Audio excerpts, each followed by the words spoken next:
questions in the discussion ahead of time, or if you want to let me know if my levels let me go ahead and fade out our music there, so that's not so much of an issue. And I promise I'm going to stop looking at my computer here and get us going for real here in a second. All right, so I think we're pretty good. Give me 1 second here. And you know what? Let me fix one thing. I'll be right back.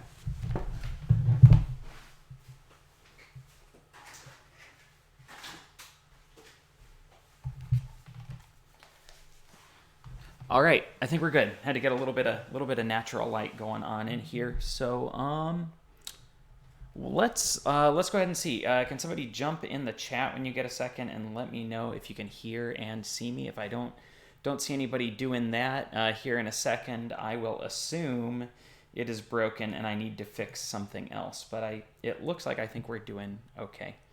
Cool. So I appreciate you guys coming to join me for our live stream Q&A here. Again, I just want to make sure we're working okay, but I'm going to assume we are. My chat just told me that apparently it can't connect, so I don't know. I'm just gonna assume it's working out all right. But I appreciate you guys coming to join me for the live stream Q&A. I wanted to do this because it can be hard to connect the same way that we do with face-to-face discussions, stuff like that, and even with the way that I normally do online classes, it can be hard to connect in sort of that immediate way that we would like you to. Okay, cool. Thank you, everybody who's telling me that it's working. I appreciate that a lot. But yeah, it can be hard to connect. It can be hard for me to be able to answer your questions, and it can be hard for me to know what it is that's going well and what it is that's causing us to struggle a little bit.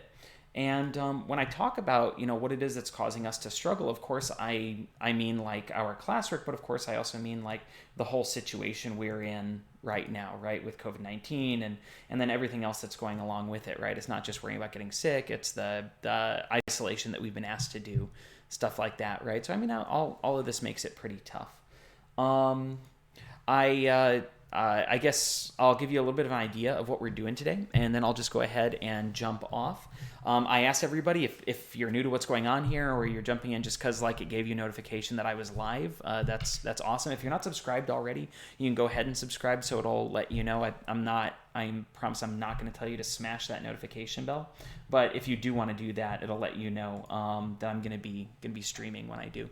If this seems to work out, I might do more than one a week like I did here, but pretty much what I did, I gave everybody an opportunity to submit questions for the live stream ahead of time. I asked you guys to get those in by 9 o'clock this morning so that I would have a chance to get every question compiled all in one place. And then we're just going to sit here and run through them. I've got an hour and a half blocked out, but I'm hoping it's not going to take that long. I'm thinking an hour or less would be good. I blocked out that much time because I didn't know how many questions we'd get or how many people would like to be in here. For future streams, if you don't get a chance to watch it, you can, of course, follow up later. You can follow that same link and the recording will be up. One of the things to be ready for, I've got the same stream up for all of my classes. I currently teach general psychology, developmental psychology, and social psychology, and I'm letting everybody ask questions all at once. In part so I don't have to record 5 different live streams, but also because I figured, we might have some class-specific questions, but also there might be a lot of overlap too. So, cool. So yeah, what I think I'll do is I'm just going to jump in here. If you have follow-up questions, if you have additional questions, I've gotten a couple of emails from people. And in fact, I'm going to steal one of these questions right now. But what's better than emailing me your questions, if you have follow-up questions or questions about questions, just go ahead and drop them in chat. I've got that up. It seems to be working. And I think we'll go ahead and give this a shot. So let me go ahead and I'll get us started with some questions just specifically about our classes. I'm going to start off with really one of the first questions that I got asked here. When will we have a grade for all the assignments/tests we have done? This has been a popular question, especially lately, as I know a lot of you are considering, like, do you need to plan to withdraw or take an incomplete or do a late withdrawal, stuff like that. If you still have grades waiting to be put in the system, like that's not a surprise. You can feel free to reach out to me and ask, like, specifically how you're doing. But really, the delay on grades has been a result of a few things all at once here. One of them, I think, it is no surprise to anybody who knows me well, is my questionable time management skills, right? It's easy for me to get off track and get focused on the wrong stuff. So, that's just something that I am currently working on, right? But in addition to that, there's all this crazy COVID stuff, right? We're all asking each other to work in these really unusual circumstances, like working entirely from home, and it's not just your setting that's different. It's also like you're surrounded by people you normally wouldn't be surrounded by, and makes everything else tough there.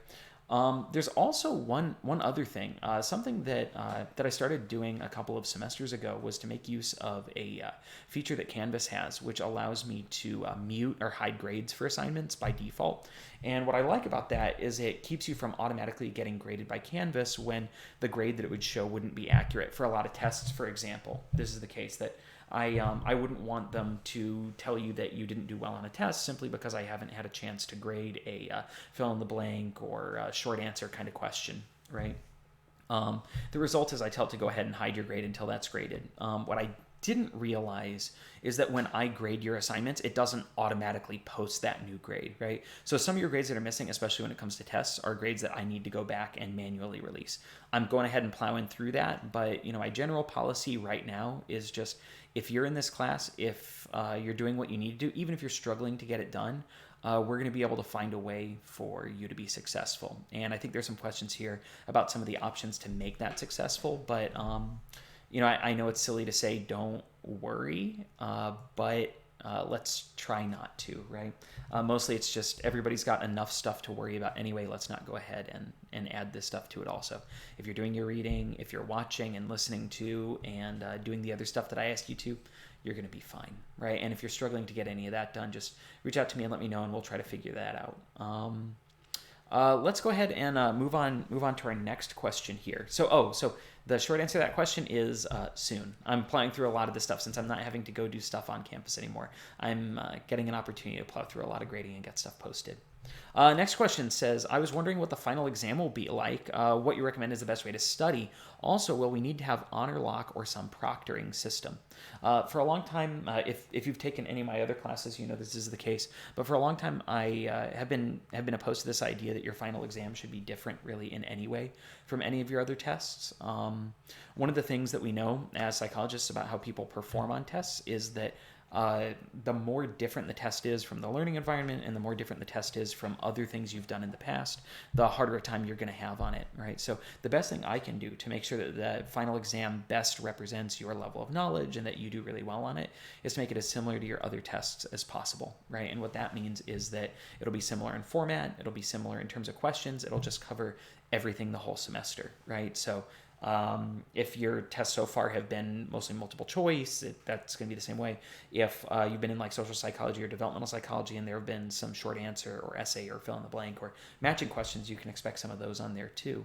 I'm even going to aim for it to be the same time limit or a similar time limit, and a similar number of questions, though there will be details there.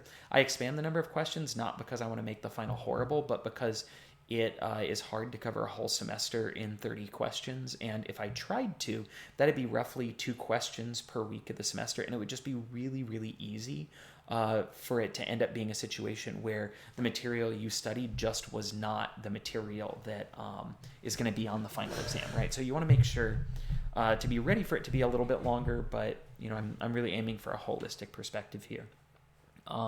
It'll be similar in terms of the way that it works, like that test is posted and you can take it whenever you want to. And it'll be similar in the sense that there's no proctor U, there's no honor lock.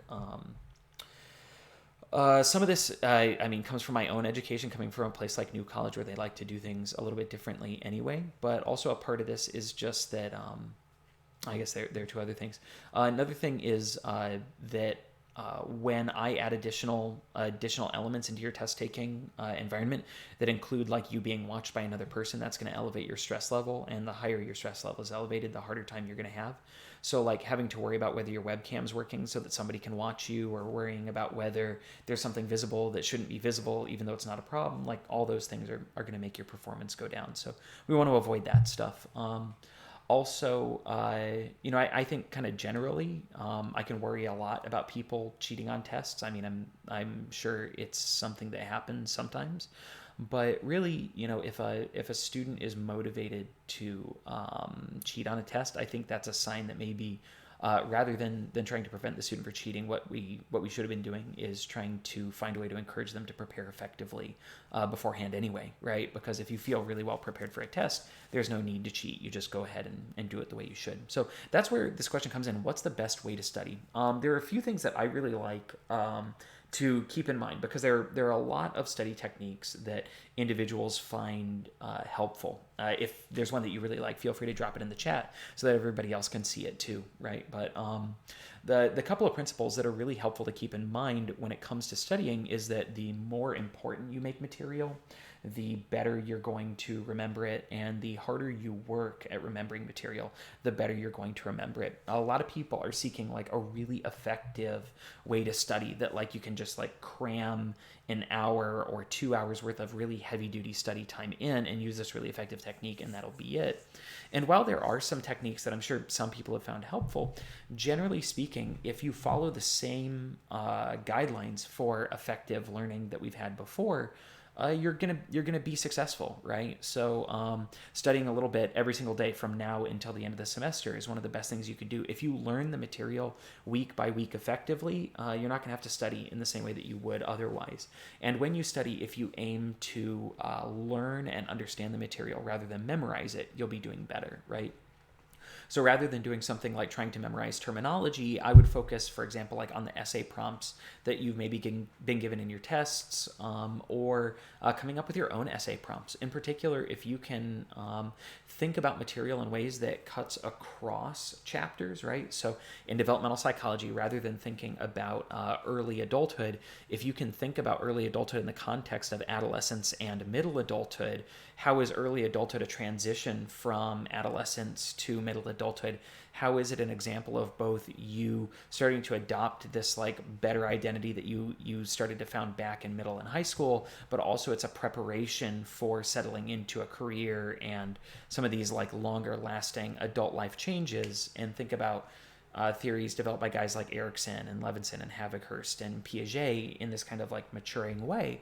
That's going to be a way to really understand this material. And once you understand it, you might forget specific terms, but you won't forget what these things mean, right? The same rings true for general psychology or social psychology. Something we've talked about in all these classes a lot is the role that the prefrontal cortex plays.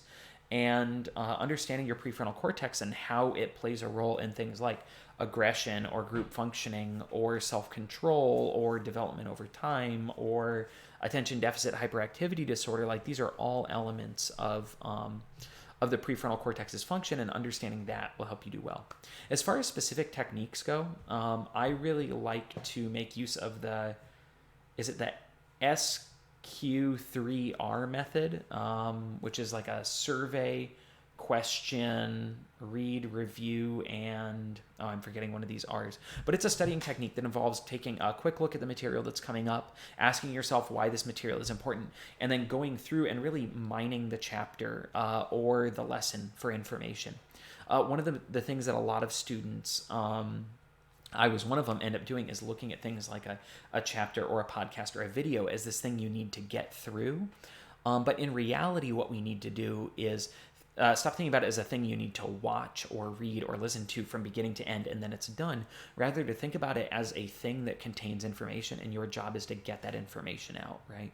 And once you've had the opportunity to really learn how to look at a chapter, identify the important information, and get that information out of the chapter and into your head, or out of the video and into your head, or out of the podcast and into your head, you're going to feel a lot more confident when it comes to studying. One last technique I really like, it's a modification of a technique that I used when it came to studying the SAT, the ACT, and the the GRE, which is like kind of like the SAT for graduate school, right? Is to use flashcards. But one of the things I learned pretty early on is that flashcards, they were good at helping me memorize things, but as a result, it was easy to experience a tip of the tongue phenomenon or to forget something and feel like it was there, but I couldn't quite reach it. Or I would end up running into a question that was worded slightly differently than my 3x5 card was, and I'd be totally lost. So as a result, what I like to do is make use of flashcards that have a term, a person, an important concept on one side, but on the other side don't have anything at all, right? And that way, rather than moving through the stack of cards super fast and convincing myself I know the material when I don't, I look at the term, and if I don't know what the answer is, I take the time to go back and look it up and remember it and say it out loud. And I know that takes a really long time, but that's the idea, right? You end up having to invest time looking it up. Once you know that material pretty well, you can get through your stack of cards and you know somewhere between 70 and 80% of them confidently, then you can start doing things like pulling out cards and coming up with examples, or shuffling up your cards. You do this like for the whole semester. Shuffle up all of your flashcards and then take out random ones and find a way to connect them. And at first it might not make sense. You'd be like, well, how do I get a concept from chapter 2 and from chapter 16 to connect to each other? It'll take some creativity, but once you can make that connection, you can be really confident that you understand this terminology and you won't forget it, right? So we've gotten a couple of questions about classes and how tests and exams are going to work. If you have questions about that stuff, of course, feel free to ask me questions about that.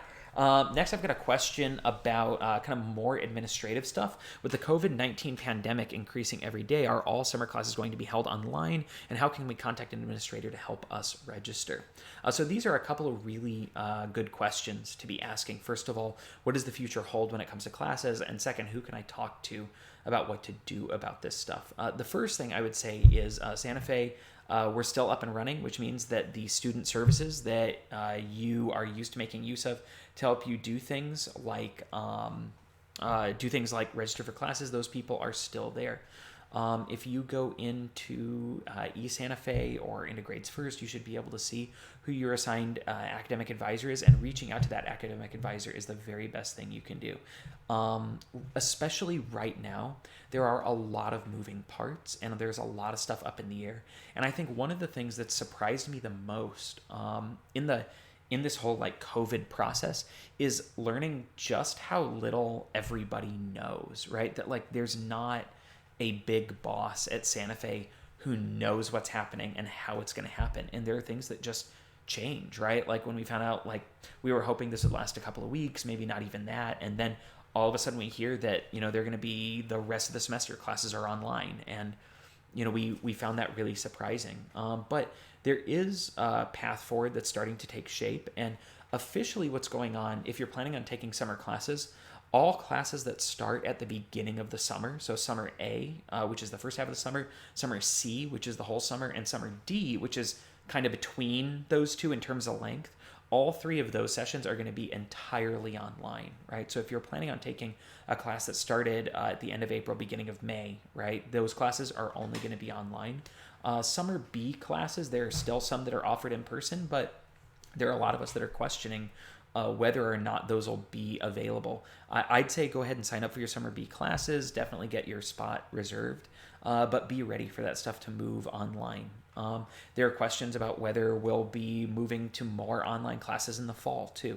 I know that these are big questions, especially if you're planning on taking classes at our academic centers like the Davis Center, the Downtown Center, the Andrews Center, or the Watson Center. But I think we're really trying to figure it out. One of the things that you guys have seen is in your own classes, you have professors who are using Skype, Hangouts, Zoom, YouTube, like this, right? We're kind of patching this together to figure out what's best to do and how it best works. And, I would expect to see some really creative solutions come out where, maybe there are some technically online classes, but they have regular class meetings over Zoom, or there are technically face-to-face classes, but maybe people meet in smaller groups in computer labs at some of these centers. I really don't have an answer, but I think the big answer is to hold on and keep our eyes open. You can always check, there are announcements coming through on Canvas. You can check the Santa Fe main page, but reaching out to your academic advisor is probably the biggest thing you can do in terms of signing up for stuff. I had a follow-up question here. Do we know if the pandemic will affect summer courses? And the answer is absolutely yes. Again, like summer A and C classes are being moved online as much as they can, but we're being left with some questions about like. Will there be as many classes? One of the things we've done before in terms of scheduling is to make sure like we've got morning classes, evening classes, classes every day of the week, maybe even classes on weekends. When we move all the classes online, they're all functionally the same, right? So maybe we don't need as many classes. And that's where you probably want to jump in and get your spot if you can, and then look at swapping out when you get the opportunity to. So moving on to our next question here. Our next question, Esther, has a question kind of about the psychology of COVID. Hello, Professor Keith. What do you think the implications will be on the mental health of students throughout this time of isolation? And what do you think is the best way to deal with this? Well, if you are in my general psychology classes, I just posted, and I'm going to put the links in Canvas for our mental health Q&A. The mental health Q&A is a thing kind of like this that I do to answer questions about mental illnesses and mental health generally. And one of the things that's become really clear over the course of the past couple of years is the role that social isolation plays as a risk factor. We now know that social isolation is a primary risk factor, not just for mental health, but for physical health also. People who feel isolated don't live as long. They're at increased risk for developing chronic health problems, but are also, of course, at significantly increased risk of developing stuff like major depressive disorder and bipolar disorder and generalized anxiety disorder and panic disorder. If you're somebody who struggles in any way with anxiety, you know that this is a really hard thing to deal with, right?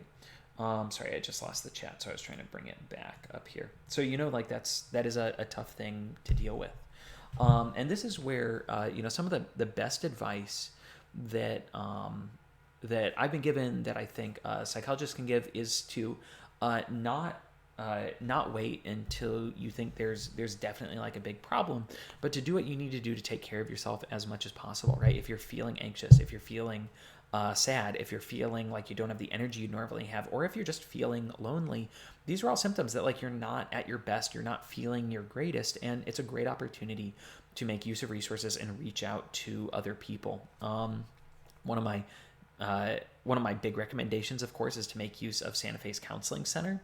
I'm not 100% sure what their distance solutions are right now, but I know that our counselors are still working.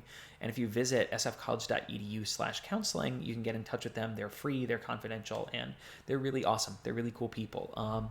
They are there to help people through difficult times just like this one. But apart from that, there are a number of things that are helping people be successful and healthy in a difficult time like this. One of the things that is really tough about a time like this one is not just the isolation, but it's how different this isolation is from everything else. So whatever you can do to try to maintain the schedule that you had before is really helpful. You'll notice like I'm wearing my work clothes. Every day we get up at the time we'd normally get up. We go for our walk with Grady the way we normally would. We have breakfast and we sit down to work at our normal times, right? To try to maintain some of that sense of routine. And having that routine will help you maintain, of course, like self-care, which is good for your self-image and your sense of self-worth, feeling like, you're clean and you're dressed for success and like maybe not as much of a garbage person, right? Like I think if I'm left to my own devices, I'll end up wearing my cookie pants and watching like, I don't know, the entirety of Tiger King all in one sitting while eating Doritos, right? Like, that's not going to be a good look for me, but if I can get dressed and get work done and feel productive, that's going to be better, right? So maintaining some sort of routine can be really good. In addition to that, like I know that we've got the stay at home order, kind of like be in place order, but one of the things that you can do without coming in close contact with anybody is to get a little bit of physical exercise. There are a number of really great ways to do this. If you feel most comfortable staying inside while doing it, making use, like there are a lot of, I think what's the workout program with the P90X? I think P90X is for free on maybe YouTube right now. There are a lot of exercise programs that are free online. Fitbit Coach has some good body weight exercises to do. And I recommend this, but even just like going outside and going for a walk, we see that even 15 minutes in fresh air surrounded by greenery has a significantly measurable effect on people's sense of well-being. And I see Brock jumping in chat saying physical exercise is great, and it is, like just a little bit is good, right? But moving yourself around is also really good. Not only, for those of you who are studying mental health in my Gen Psych class right now, not only is physical exercise really great as the number one method for improving mental wellness overall and preventing mental health issues for developmental psychology, physical exercise is the only way we know of to prevent or reverse cognitive decline. Even people dealing with Alzheimer's disease show improvement after moderate physical exercise. And those of you in social psychology, physical exercise is one of the best ways to get rid of all of our pent up aggression, right? Think about it as like your stress is like this thing that's naturally meant to be there to help you run away from a threat or deal with a threat, and you're using it in the way it's meant to be used. You release those endorphins, you feel good, you feel relief, right? You get that stress out there, right? So a little bit of physical exercise is good. But also, like, I think when I talk about working, you can get rid of some of the stressful stuff you're dealing with, but also taking time for yourself is good. If you're in a position, like if you work, for example, for a place like Santa Fe where you're allowed to now work from home, you know how tough it is to get that work-life separation, right? Work-life balance is good, but work-life separation is really important for mental wellness. And when it's like your home life is at home, your school life is at home, and your work life is at home, it's really hard to draw those lines. So finding a place to do a cutoff where you take a lunch break, you're done in the evening, and then you do actual things for yourself that you want to do, you exercise some of that personal self-control. Of course, like I would recommend, like, as much as maybe we love to watch stuff on YouTube, don't watch my videos when it's time for your stuff. Maybe dial into Netflix and watch Tiger King instead. There are two gifts that this time has brought to me. I think perhaps the best programming that's ever been on any channel ever, Tiger King. If you're not watching it, you should. It's incredible and wonderful, and I can't believe it's real. Second is Animal Crossing New Horizons, which is like, I think those things have taken up about 90% of my brain right now. I'm constantly either thinking about Joe Exotic or about digging up fossils to donate to the cool owl guy in the museum. But whatever it is, like taking a little bit of time for yourself can do a tremendous amount of good in terms of making yourself feel better. And a follow-up question to this: do I think the pandemic is going to cause PTSD? I think in terms of like what I think will happen, that might be immaterial, but I think it's entirely possible. I think the biggest thing to keep in mind is that social isolation is a definite risk factor, as is the sense of being stuck and frustrated and stressed. So whatever we can do to reduce that amount of anxiety is really good. One of the things to keep an eye out for is law enforcement agencies across the country are predicting rises in domestic violence and domestic upset cases as people are crammed in really close quarters. So keep an eye out for unhealthy stuff going on in your relationship. And if somebody you think is in a difficult situation or running into trouble, feel free to, of course, talk to them, reach out to law enforcement, or even as somebody like me about like the best community resources to get in touch with. Okay, let's jump on to another question, kind of more about general psychology stuff. I've got a question about how we perceive colors and how do we know that the colors we see are truly what colors look like, or are colors just based on our perception of those colors? In other words, if we all saw it in black and white, would those be the only colors we know about? This is a really good question, and it's something that we haven't gotten a chance to really talk about, even in my general psychology class. Our sensation and perception discussion was cut short this year. And the way that we see color is a really interesting place to talk about what's called qualia. Qualia are the subjective experiences that we have. So we might know, for example, that this binder is red, and you and I might agree that this binder is red, but qualia are like my experience of red and your experience of red. And the question here is like, is my red your red? We can both agree that this is red, but maybe what you see as red is what I see as green, and you've just learned to call it red, and what you think of as red is what I would think of as green. Like, there are these really big philosophical questions that, come out of our study of sensation and perception, and there are a few things that we know for sure, right? One thing that we know for sure is that we don't see all the colors that are out there to see. We know that other animals perceive other colors. Honeybees, for example, perceive ultraviolet, and snakes perceive infrared, and the mantis shrimp and many varieties of butterfly see many more colors than we do. Your dogs are colorblind, but not colorblind like like black and white, they're colorblind like colorblind people are colorblind. In fact, if you want to see what your dog sees, I don't know if I still have this here on my phone.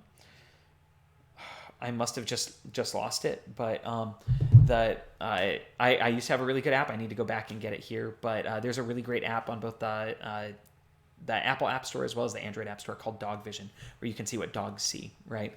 Which is a pretty cool thing. But in the end, it's like we don't really know what each other sees, right? But one thing we do know for sure is like the only colors we really have names for and have an understanding of are the ones that we see.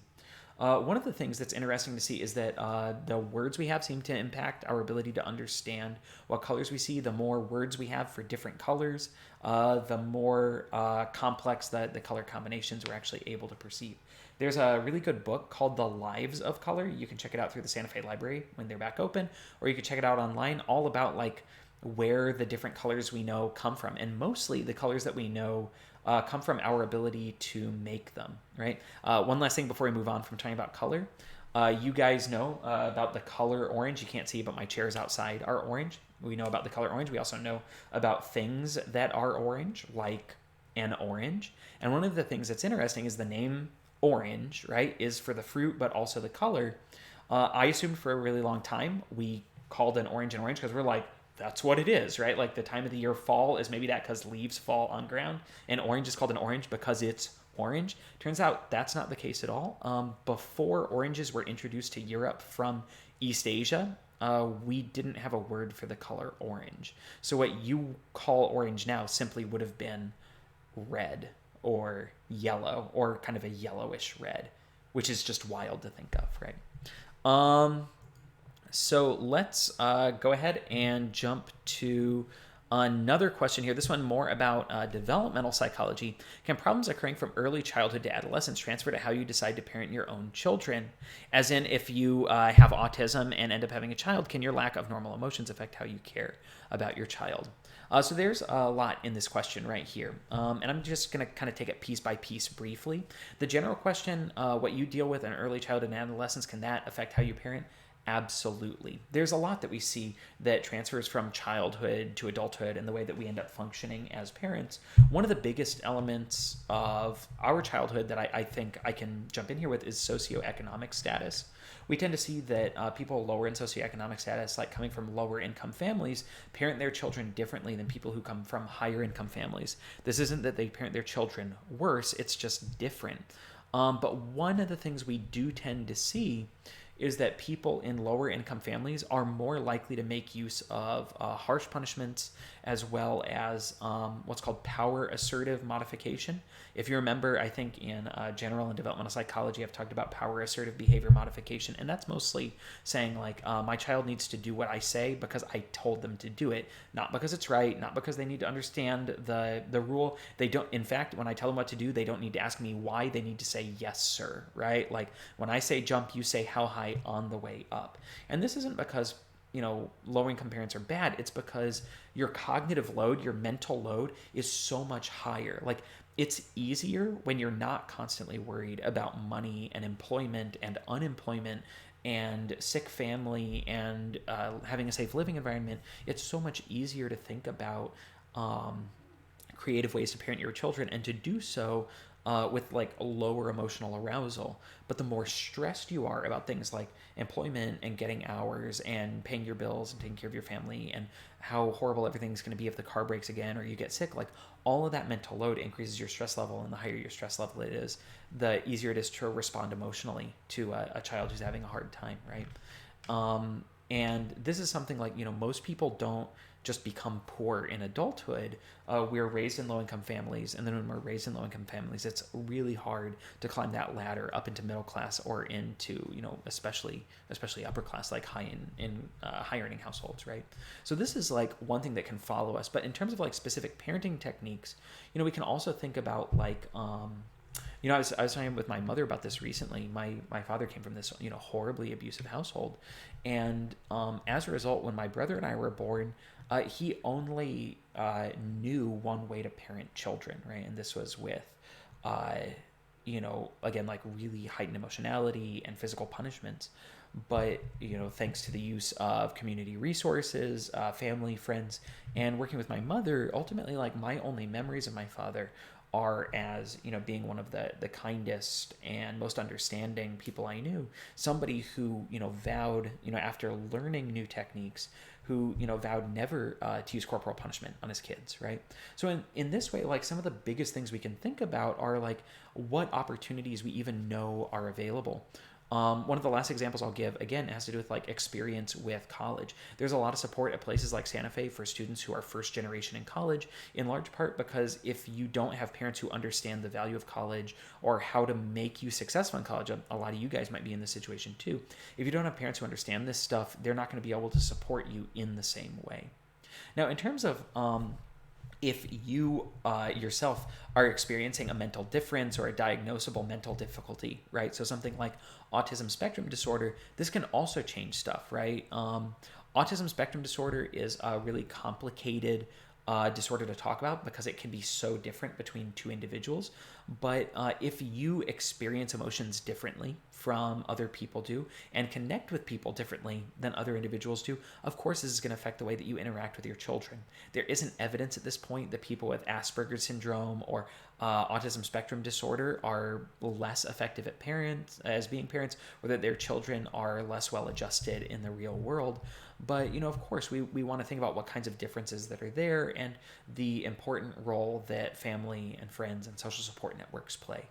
I think when it comes to other diagnosable disorders, things like growing up with anxious parents, children are more likely to be anxious, perhaps because they learn about those anxious patterns. The children of parents who suffer from substance use and abuse disorders are more likely to end up addicted to substances. Again, you can grow up in a more chaotic and stressful household.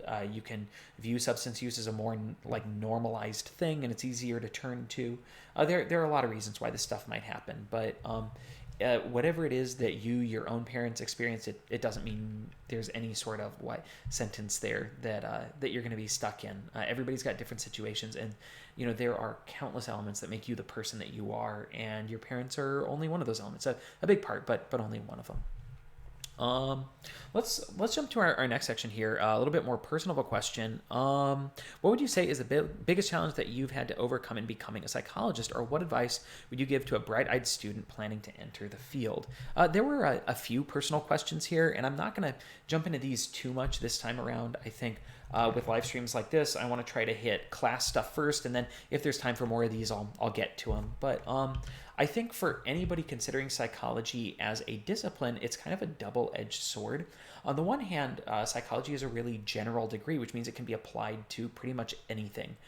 You can work in retail management, you can work in human resources, you can, of course, enter mental health, or you can enter the sciences. Like, there are a ton of things you can do with a degree in psychology. A lot of pre-med students are psychology majors, right? But at the same time, if everybody has a psychology degree, if it's a really common degree, it's not particularly specialized. And if it's not particularly specialized, it doesn't prepare you in a specific way for a specific career. And for me, I think my biggest challenge in becoming a psychologist is that it wasn't the plan. It wasn't a career path. And I pretty much majored in psychology because I didn't really know what I wanted to do. I majored in sociology and then psychology because these were majors that didn't require chem, calc, or bio. I went to graduate school because it was my junior year. I needed to figure out what I was going to do with my last year, and I had no idea what I was going to do. So I went to school, and UF accepted me. And then ultimately, I left my graduate program in neuroscience and worked at Santa Fe because I hated the program I was in, and I quit, and I didn't know what else to do. So I applied for, more than 20 jobs. I got an interview at Santa Fe and got a job as an academic advisor. I started teaching classes because I needed extra money, and the downtown center where I worked needed somebody to teach classes. So, I had no idea I could even be qualified to teach a class. I didn't feel like I was, so I taught the class. I enjoyed it, and a full-time job opened up, so I applied for it and got it. And I think the biggest challenge for me in this way was there was no path, there was no plan at all.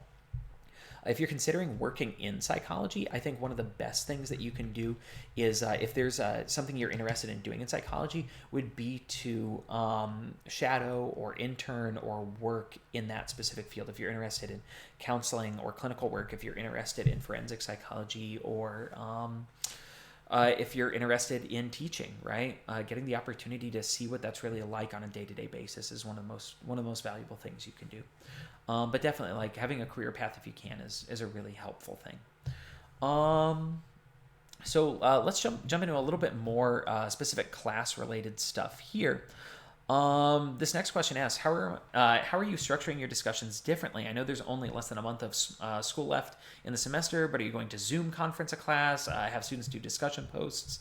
I feel like a lot of my in-class was building off of what people were saying in the classroom, and this is pretty different. What I am doing in order to help everybody out this semester is to not do Zoom classes. Zoom classes are an interesting solution, but they assume that everybody is available at the same time to be a part of class. So instead, what I'm doing every single week is posting a list of things you need to read, watch, listen to, and do, and asking you to do that instead. I know that listening to a podcast and watching 2 videos and doing an online test, like, that's not the same as sitting in class, but you can do it on your own time. And you're not limited in terms of only doing it when your brother or sister or cousin isn't also watching their videos. You're not limited to doing it, like, you don't have to drive to Santa Fe to use the Wi-Fi at the time that I'm doing it. So as much as possible, I want to do stuff asynchronously so that you can get the stuff done that you need to get it done when it works for you. If this seems to be a success, I'll go ahead and do this at least once a week, and then, maybe do it more if it seems like we need to do that too. Another class-related question. What classes are you teaching in the fall semester? I'm glad you'd ask and be interested in doing it. We're not sure exactly how this is going to work now, but in the fall semester, I'm teaching general psychology and social psychology. At least that's the story for now. Things might move around a little bit. In general, I wouldn't be surprised if you end up seeing different instructors teaching classes than you were originally signed up for, just because of all the online shifts. So I might end up changing stuff up, but if you follow up with me during the summer, I can tell you what's going on. This is a really popular question I've gotten from a number of students. I do the readings, watch the materials, but most of the questions are very confusing on the tests. How can I prepare better? One of the best things to do, and we talked about this a little bit at the top of the live stream, is to not think about these materials as things you need to read or watch or listen to, even though that's what I call it. Think about it as material that you need to mine for information. Your job is not to watch the video, it's to extract information from it, right? A lot of students will watch and rewatch videos, but if you can get in there and take really good notes, then you have distilled down the most important information that you need. In terms of distilling that information, I'd take notes in complete sentences in your own words. One of the best things about the podcasts and the videos is you can pause them. You can play them slow, you can play them fast. This is stuff that you can't do in class, so this actually is really helpful. So the shortest thing, in addition to the study techniques I talked about before, is to just plan to get in early in the week. I've been trying to post stuff on Tuesdays when everybody finishes their stuff on Monday. Sometimes a couple elements go up a little bit late, but if you can play that through, take notes on it, and then review those notes for the tests with the key goal of understanding, not just memorizing the information. You don't want to try to you don't just want to know, for example, that there's instrumental and that there's hostile and instrumental aggression. You want to understand the differences between these and understand, like, who's more likely to do what and when. Thinking of your own examples is a really great way to do this, right? So making connections with the material, going over it regularly, exploring ways to understand it better. That's the number one thing. If you can connect with classmates too, that's a really good one. I know it's hard to do now, but you can take a look at what's going on in online discussions, and that's a great opportunity. So I've got a developmental psychology specific question here. The developing parent discussed how parents and children influence each other. If the parent is very impatient with the child or has a temper, often do you think it affects the child's behavior later on in life too? Will they be more than likely to take on the same traits as the parent and act the same with their parent, or are they more likely to develop different traits as they grow up? I mean, man, this is tough, right? This is the nature versus nurture debate. Will you turn out like your parents or not, and why is that? We do take on a lot of stuff from our parents, our taste in music, our beliefs in terms of spirituality, our political alignments, what kind of food we like, and even the jokes we kind of tell, right? We tend to line up with a lot of stuff that our parents do. A lot of this is experiential, and some of it is biological too. So generally speaking, like the way that we parent our children does matter, and we want to be aware, like when we don't have a ton of patience or we're short tempered, being careful not to take that out on them, because this can be a big and impactful thing. It doesn't mean that if you've gotten upset with your kids, you've ruined them. Just that we want to work to be as patient as possible, or to be as understanding as possible, or to be as as transparent with our kids with what we're doing and why, right? Another question here, more about mental wellness. Do we think medication given for autism, and I might say for another mental health condition, really helps, or does it just create an illusion of calmness in a person with autism and make those around feel that it is actually helping it?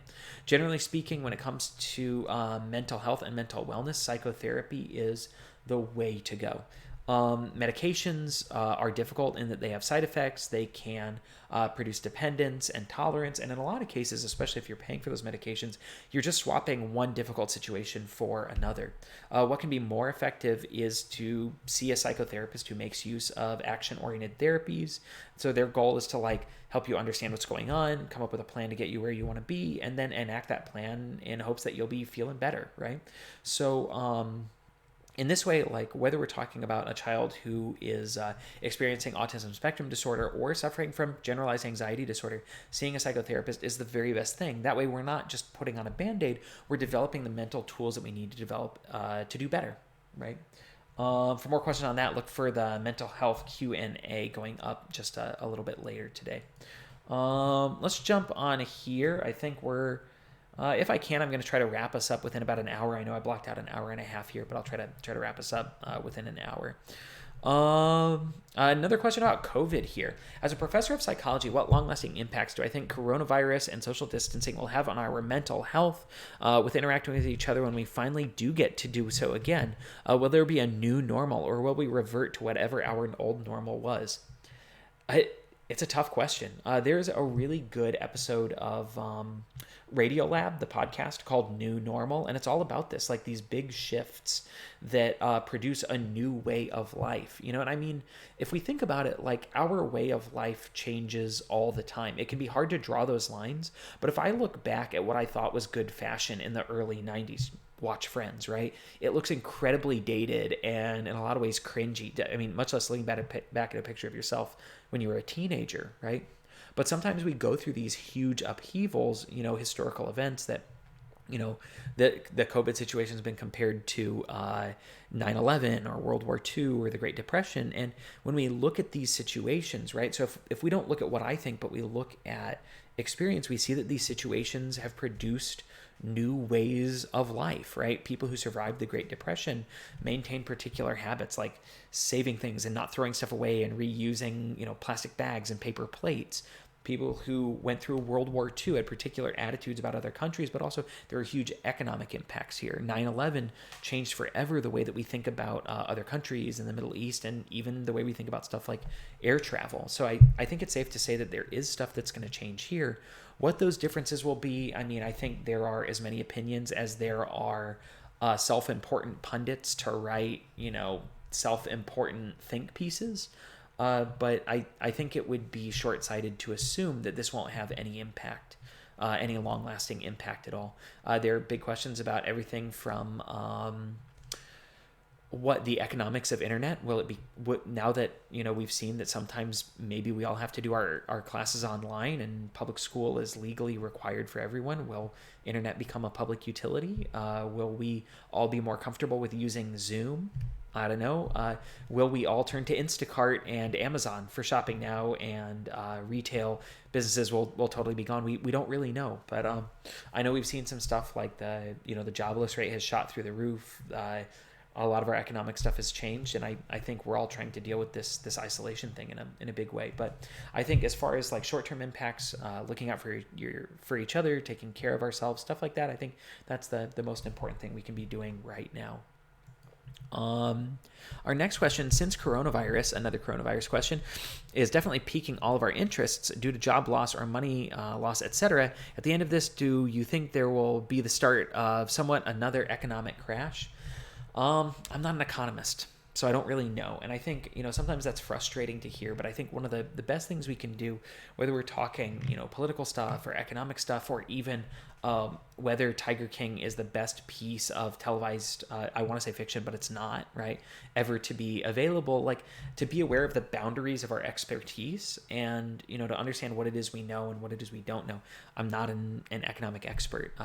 I do get nervous when I see, again, like that we have so many people out of work now compared to pretty much any time before, right? And that there are a lot of businesses that there's no clear way forward right now, like that does make us nervous. It makes everybody nervous, but we also don't know what's going to happen. So again, if we can, look out for ourselves, look out for our family members, do responsible things like make sure that your direct deposit information is in with the IRS and that you filed your 2019 taxes, right? So that you can qualify for that refund stuff. But then also don't go ahead and buy huge amounts of the cheapest toilet paper available. There are people who need that stuff, right? Um, let's see here. Sorry, I'm just scrolling through my questions to see what we've got. I think I've touched on a couple of these career questions already. There are many career paths one can take with a psychology degree. I want to know which careers you think are possible with a psychology degree that people don't often mention to us students.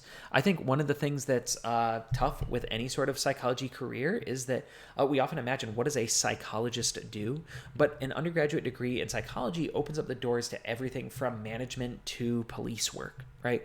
And sometimes what is tough is what's called the unknown unknown, the things you don't know and you don't even know you don't know them. So, what are the jobs that are out there that you don't know? You should be considering. And I think in a lot of ways, what can be more valuable, there are a couple of things you can do to really help yourself out. The first thing is to, rather than thinking about what job you want to do, think about what kind of work day you would like to have. I know, again, there's a lot that's up in the air right now, but to think about things like, do you like working with people? Do you not like working with people? Do you like working a scheduled job? Do you not like working a scheduled job? Do you want to work indoors or outdoors? Do you want to make a lot of money or not? Do you want to feel like you have a big impact, or do you want to work your job, go home, and do whatever you want to do, right? There are a lot of paths to get where you are going, right? But to know what that end goal is going to be, one of the best things you can do is figure out what kind of experience you want to have. Because deciding whether or not, for example, to be a teacher, we might all like the idea of being a teacher but end up being totally miserable when the reality of what that existence is like sets in, and you don't want to be a year or 2 or 10 into a career and then realize that you hate it. You could also look at things like look at data from other people, like if you look at the Bureau of Labor Statistics, you can see how much money particular majors and particular careers earn. Psychology is the lowest earning major in the United States. Sorry. A big part of that is it's hard to do anything unless you go on to graduate school. If you want to make a ton of money, engineering is the way to go, generally speaking. But also look at, I think it might be the Bureau of Labor Statistics or it might be the Global Life Satisfaction Survey. You can look at the average satisfaction for people in the jobs they're in. College professors tend to be pretty happy with their existence. I don't work over the summer. I'm pretty much in charge of what I do. I don't make a ton of money, but it's good enough, right? Um, I think there are a lot of careers you can look at in psychology if you're a psychology major, but be willing to look outside the box and think about. I mean, I think healthcare is really cool, and I think law enforcement is an interesting place to look at. Industrial organizational psychology is a really interesting place to look at. If you have an opportunity and you want to know more about IO psychology, you can look at the OpenStax textbook for general psychology. They have a chapter on it. It's OpenStax with an X, openstax.org/details/psychology. I think it's chapter maybe 13 in there, but it's the one on IO psychology, which is cool. It's all about like understanding how people work efficiently and making it that way. I think one of my favorite places to apply psychology would actually be in architecture. If I had this whole thing to do over again, I would maybe get into what's called human factors psychology and human factors design. It's all about like where do people operate effectively in their environments. We now know like open spaces, big windows, being surrounded by things that you like a cool guitar and great albums, right? It's like being surrounded by these things help us be successful, and it'd be cool to marry psychology and architecture to build spaces that will help people be not just effective but happy. and stuff like that. Fantastic podcast, 99% Invisible, is all about the built environment and our relationship with it, how our environments affect us, and vice versa. Another one, kind of about psychology here. What is my understanding? What is your understanding and criteria about a psychologist who has a condition like ASD or cognitive impairment in the exercise of his or her career? I think that a big thing to keep in mind when it comes to psychology is that having a diagnosed condition or mental difference, whether that's a learning disability or a learning difference or something like autism spectrum disorder, is that it doesn't hold you back. That in a lot of ways, whether you have something like a diagnosable mental difference or you had a life experience, you've served in the military and suffer from PTSD, or you had some trouble in the law and spent time incarcerated, these things don't necessarily have to hold you back. Instead, they can serve as opportunities to connect with clients or patients or communities that might otherwise have a hard time connecting with people like me, right? Like there are, psychology doesn't necessarily need more people like me. There are a lot of people who are white and middle class and who went from high school to college to grad school and to their careers, right? But we don't necessarily best represent or even best connect with everybody out there. And there are a lot of people with specific experiences who could better connect with patients and clients. There are a lot of potential clients with autism spectrum disorder or parents of kids with autism spectrum disorder who would be delighted to have a therapist or a clinician who would understand their children better, right? One more question here about, I've hit a lot of stuff here. I'll do one more kind of like me related question, then we'll go ahead and wrap the stream up here.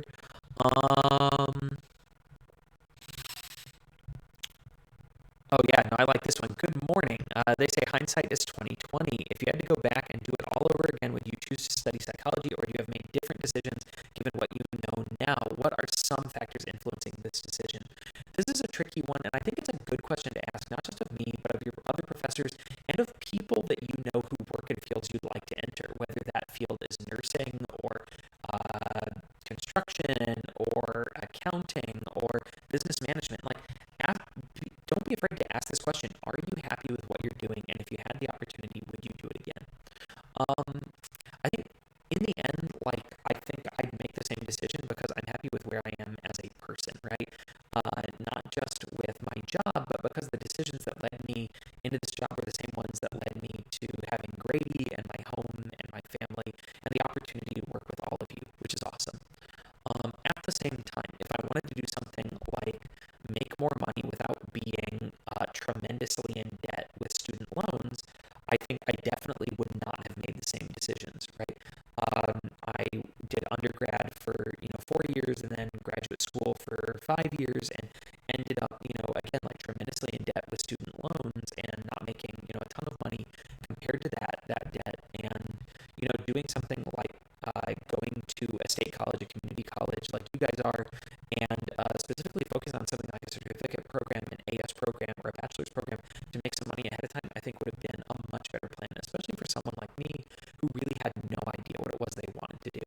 I understand though, like I came from a really privileged position of being able to pretty much check out of the job market for like 8 years and not worry about making too much money, right? It's just saying like, well, I'll make that money later and I'll pay that back later.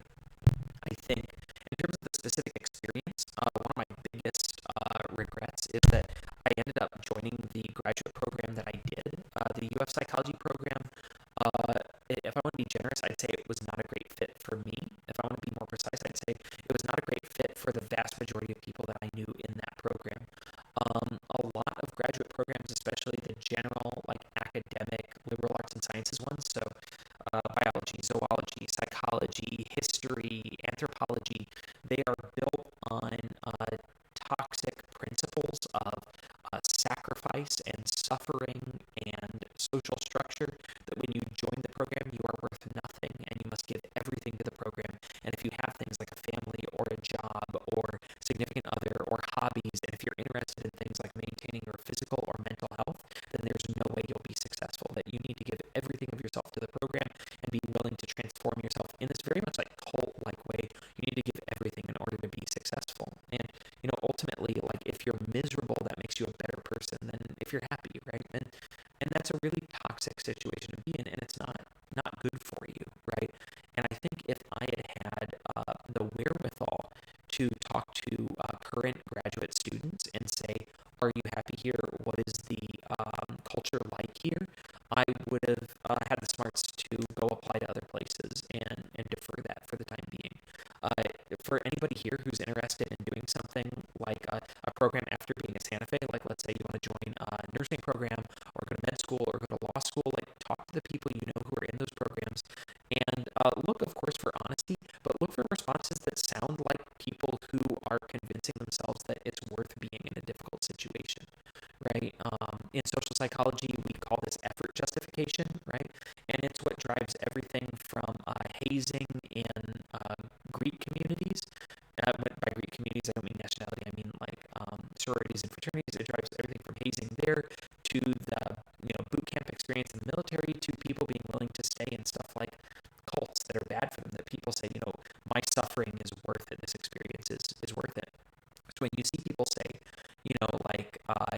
I work 16-hour days and I don't take weekends off and I'm sick all the time and I'm miserable constantly, but it's worth it because this is what it takes. Like, don't feel like deciding not to do that makes you a failure of some sort. You're allowed to decide to be happy, and there are a lot of career paths that'll get you there. And there are people who change their careers, they change their minds, they change what they're doing all the time, and you always have room to back out and try something different. So cool. All right. Well, hey, I'm going to go ahead and wrap us up. We're here at just a little over an hour long. If you have questions or feedback on the stream, go ahead and feel free to either put that in chat or put it in the discussions online. Send me an email. Remember, you can talk to me during office hours at officehours.page.link/meet, or you can call or text me pretty much anytime. I can't guarantee when you do that I'll be able to get you right then. I might be like elbow deep in poop or even asleep or maybe in the middle of the next episode of Tiger King. But I'll hit you up as soon as I'm free. For the next stream, I'm going to have one scheduled for this coming Friday at the same time. Feel free to drop questions for that one for additional extra credit or bonus points, and I'll get you that credit. I think that's pretty much it. If this seems helpful, I'll go ahead and do it again, do it more frequently, stuff like that. And I don't know, while I'm waiting around for the next stream to start, maybe I'll go ahead and live stream a little bit of the Animal Crossing I'm playing or something like that. You can see me do that at video games too. So great. Thank you guys for sticking around. Thank you for working hard and sticking with me. And if you're concerned about anything, whether it's the class, registering for other classes, or even how to get through this tough situation, reach out. Let me know. I'm here for you. Cool. So we're going to get through this all together. I'm your Professor Ryan Keith. This is still psychology, whether it's general, social, or development. I'm really excited to be with you guys